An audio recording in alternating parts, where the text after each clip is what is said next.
Hi, everybody. Uh, Welcome to another week. I guess we're into June now, which is, well, I think time's going by. So, um, this week we're going to carry on with um, some of the ideas we looked at last week, and we're going to look at collision, and also we're going to look at how we could use the keyboard to move some picture boxes around. And that's the idea today, will be to move the keyboard, use the keyboard or keyboard keys to move a picture box around the screen. So that's the first assignment here. We call that in your code, it's going to be linked to e.keycode. So I'm calling the assignment keycode. So we've got a new assignment, we'll call it keycode. And once it loads up, all we're going to do is just move a picture box around the screen. So if you want to use a picture box with a picture in it, feel free to put a picture in it. Maybe one of your sprites that you made, the animated sprites. If you had Mega Man or Mario, Luigi, that type of thing, you can move them around the screen. But we're just going to put one picture box in, and I think that's it. One picture box for this assignment. So I'm going to take this picture box and put the picture box right in the middle of the screen. I do want to change the back color. So for my properties, and you can put a picture in that picture box if you'd like. But for the sake of this assignment, I'm just going to put in a blue square. Okay. So how do we get this to move around the screen with a keyboard? That's the challenge today. That's the goal. That's of the lesson. So to do that, I'm going to double click on our form, and it's going to take me to the coding window. And we've used this one here, form load. We've used this or put code under here. And the code that we put under there is typically what do we want to happen as soon as the program's loaded up? As soon as this form loads, what do we want to happen? What we haven't used before is some different event procedures.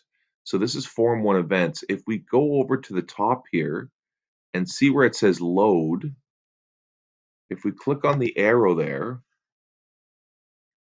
and it's alphabetical order, and we go into the up where there's key up and key down, not key press, key up, key down. So if we go to the key down,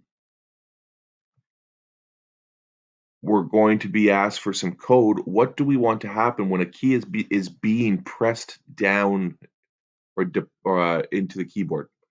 And key up, which we'll also take, is what do we want to happen when a key is up and not being pressed. And that's kind of how the state of things are right now, right? Where nobody's touching the keys, no letters are being typed. So the keys are up or in an up position.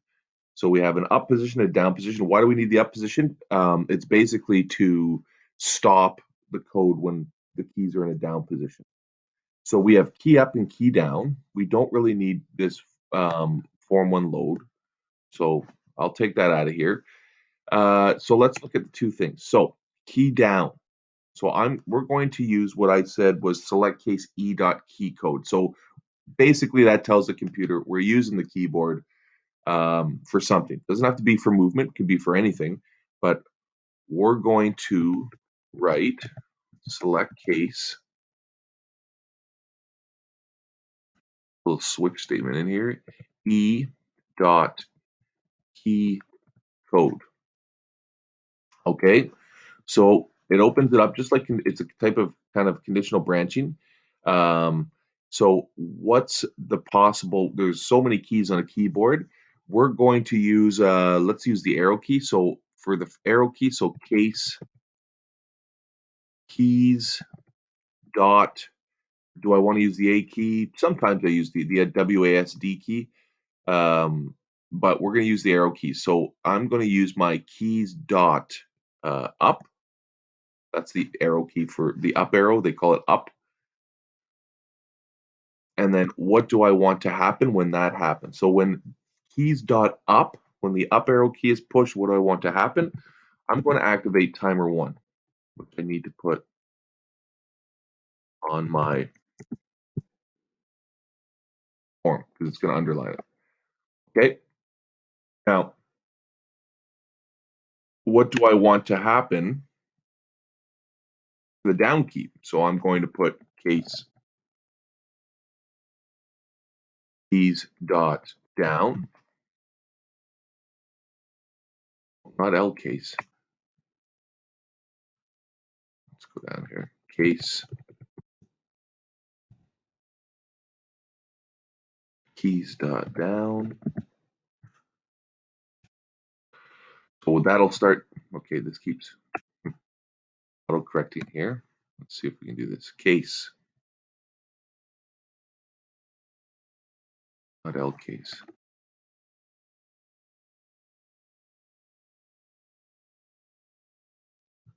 Oh, let's put it in here. Sorry, I had it in the wrong spot. Case keys. Good. It's a good learning point. You got to put it inside the end select. Keys dot down. What do I want to happen with that? We're going to have a timer 2. Timer 2 will control the downward movement.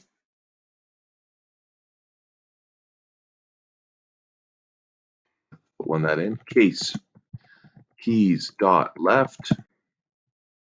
I'll have a timer 3.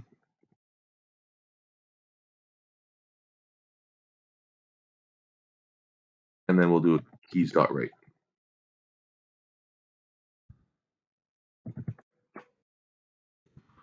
Of course, timer 4.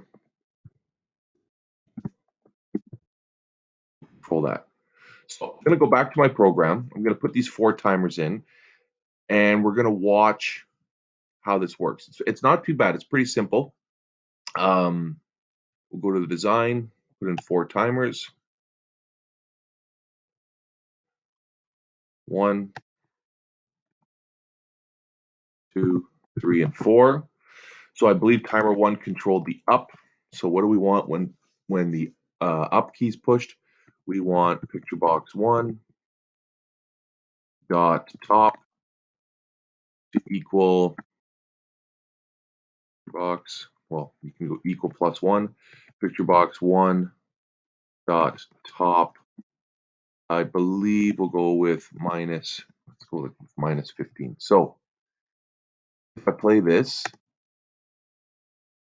just test this out, see how now it goes off the screen because the timer hasn't stopped. But when I push the up arrow, the box is gone. Okay, let's do this. Let's take this code. We'll copy and paste it for timer 2, but we'll change the minus 15 to plus 15. The design. Timer 2. Make that plus 15.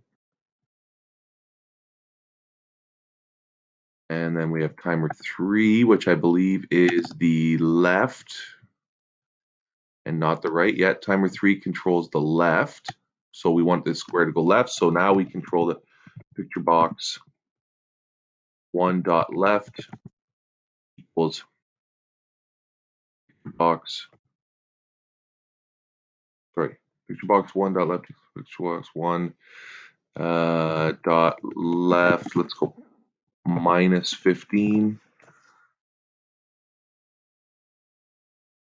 And then I'm going to take that code, copy and paste it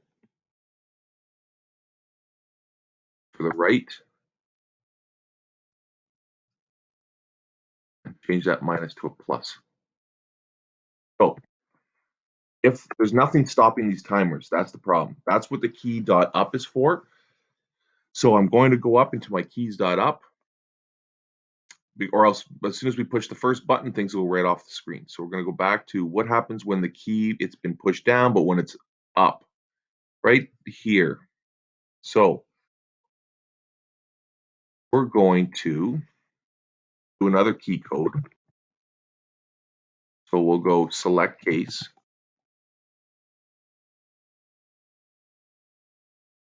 key dot key code.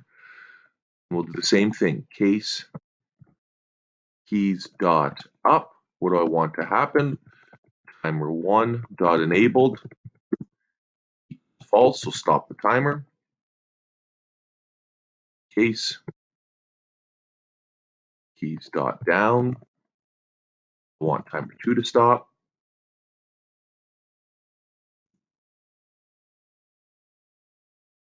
Case keys dot left.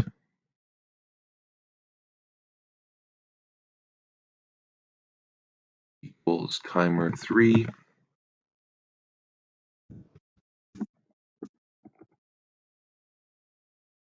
Do the last one. Case keys dot right.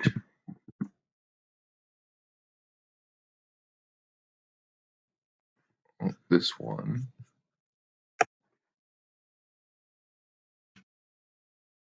And then the last one is timer 4.